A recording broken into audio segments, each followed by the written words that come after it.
Sur caisse-de-son.com, nous entretenons avec le grand Manitou d'Igloo Fest, l'édition 2024, qui aura lieu du 18 janvier au 10 février. Mr. Nicolas Cournoyer, le Yéti lui-même, comment va-t-il? Il va très bien. Ben oui. Le Yéti, es-tu un peu chaud, là, justement, avec le temps doux, Dame Nature qui fait un peu des siennes là, cet hiver? Écoute, personnellement, ça faisait longtemps que je n'avais pas vu un hiver sans neige à Montréal aussi long, tout un temps des fêtes. Ben oui. Dans les faits, nous, ça nous facilite le travail quand on commence le montage. Mm-hmm. On a déjà des trucs qui commencent tranquillement neige au delà, puis après ça, à partir du 2 janvier, là, c'est tout le gros montage qui s'enclenche. Mm-hmm. C'est clair que nous, de commencer au sol, sur le sol directement, ça permet d'accélérer beaucoup la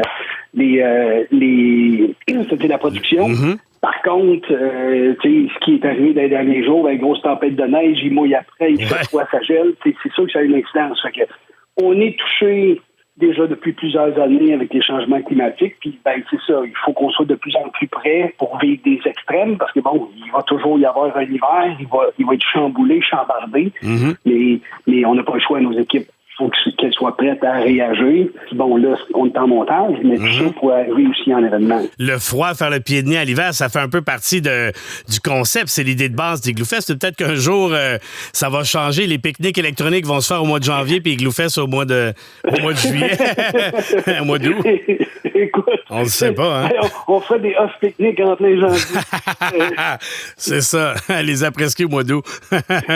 Mais parlant d'Igloo Fest cette année, il y a Michel Dalton, célèbre écrivaine, qui a écrit « L'été de mes 16 ans ». Si on parle d'Igloo Fest, à quoi ça va ressembler l'été des 16 ans d'Igloo Fest cette année? C'est une année de consolidation. Depuis le retour de l'année passée, ça faisait 2 ans qu'on n'a pas eu d'Igloo Fest. Ouais. C'était une année exceptionnelle. On a eu 100 000 personnes sur tous nos événements, c'est-à-dire Igloo Fest, les après-ski et les soirées Igloo Fest. C'était une très, très bonne édition.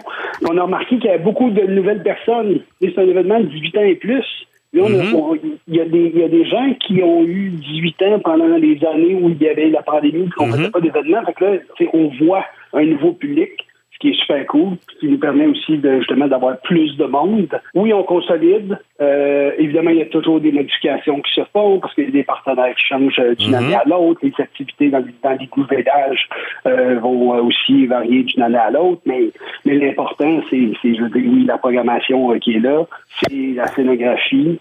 Tu parles des partenaires aussi, j'imagine, après 16 ans, vous avez la Ville de Montréal aussi doit collaborer parce que vous prenez vraiment d'assaut le Vieux-Port de Montréal, puis même avec les après-ski aussi, ça s'étend un petit peu partout dans la ville. J'imagine le partenariat est, comme tu dis, est bien installé là, depuis 16 ans avec la Ville. Juste avec le provincial qui est vraiment bien installé. La Ville de Montréal, on n'a pas vraiment d'activité gratuite. On avait commencé il y a quelques années, juste un samedi après-midi.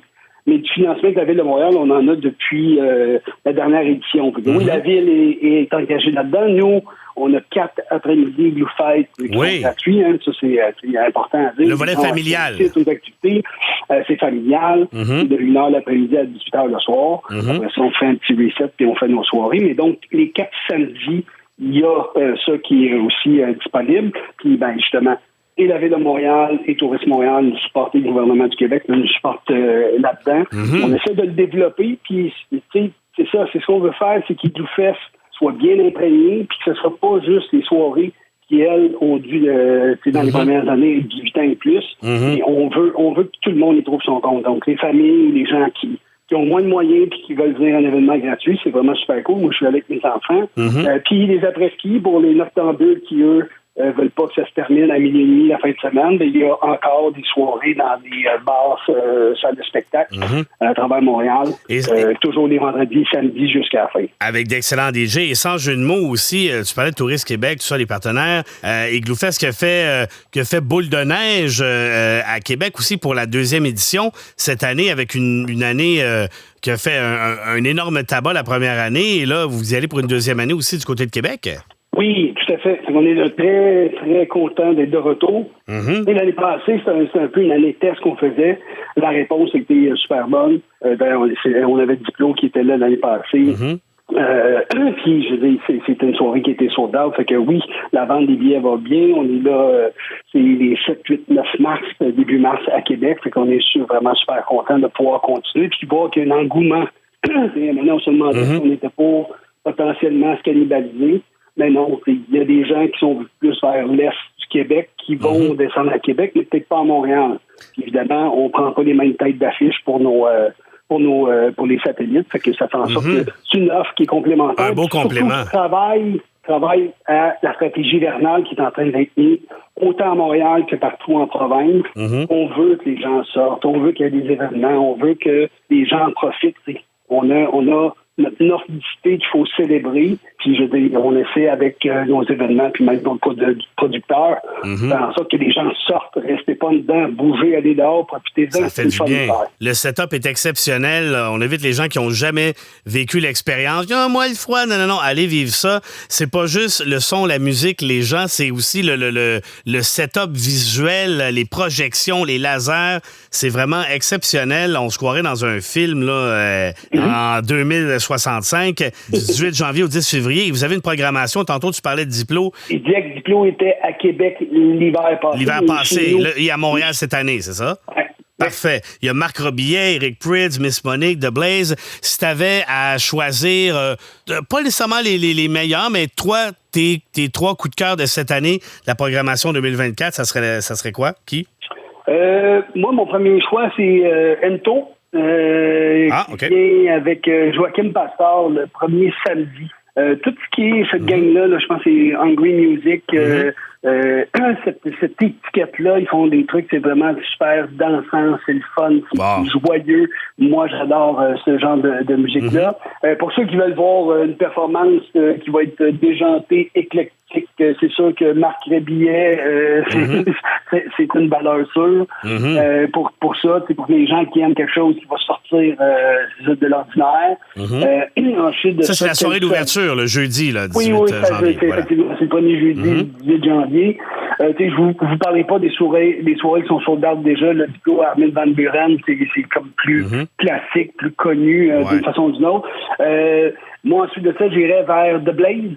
Le 8 février, qui va aussi être excellent. Et puis la finale avec Miss Monique. Là, tu m'en as demandé 3, je t'en donne 4, mais ça va être aussi une belle finale. Elle adore venir à Montréal. Elle est venue à l'après-ski l'année passée à Igloo et au pique-nique. Fait que je pense qu'elle va être vraiment contente d'être là et surtout de clore le festival en beauté. Ben oui, elle doit être sur le bord, elle, d'avoir un petit pied à terre à Montréal, le Miss Monique. C'est l'occasion aussi de sortir les Igloo Swag, là. Est-ce que ça existe encore, les Igloo Swag? Bien sûr. À sortir les vieux seaux des grands-parents dans le grenier, là, les vieux seaux de skidoo. Puis, Oui, effectivement, dans les boutiques vintage ou les Renaissances et autres boutiques du genre, ben oui, de retrouver des vieux One Piece, on fait toujours le concours Igloo Swag avec des thématiques à chaque week-end sur le type de costume qu'on veut que les gens, c'est-à-dire avec lesquels les gens doivent composer leur outfit. Ça fait partie de la folie, ça fait partie de la folie. Ça amène l'ambiance. Ça crée une interaction sociale, les gens sont contents, ils rigolent de voir des gens super motivés, ça amène un côté un peu carnaval dans l'événement, puis ça ajoute au côté éclectique, électrique de J'ai même vu quelqu'un en raquette de babiche, là, je pense. Ah oui. Cette année, avec la neige, là, ça se peut qu'on ait besoin de ça. On le souhaite. Et en terminant, Nicolas Cournoyer, parce que tu es très occupé, ça part le 18 janvier, tout ça, dans le Vieux-Port de Montréal. Je te donne la raquette magique qui te permet d'inviter qui tu veux comme DJ, band, artiste à Igloo Fest pour l'année prochaine, ça serait qui? Tu peux inviter qui tu veux. Là. C'est une bonne question. Il y en a plein. La baguette magique. C'est sûr que Carl Cox, la dernière fois, ça avait été une performance incroyable. C'est un DJ qui se prend pas la tête, qui fait une performance incroyable. Mais quelqu'un qui n'est jamais venu là, à Igloo Fest. Quelqu'un qui est jamais venu, Sven Vath, qui est un vieux de la vieille, mais qu'on a essayé pendant des années, ça n'a pas fonctionné. Si la raquette de Babiche permettait de l'amener, ça pourrait être celui-là. Ben, écoute, Nicolas Cournoyer, on te souhaite un très beau festival et on invite les gens à se procurer des laissez-passer. 18 janvier au 10 février, 16e édition d'Igloo Fest. Ça va être tout qu'un party. On se donne rendez-vous dans le Vieux-Port et puis bon festival, Nick. Un gros merci. On se revoit sur le dance floor. Yes, sir. Caisse de son.com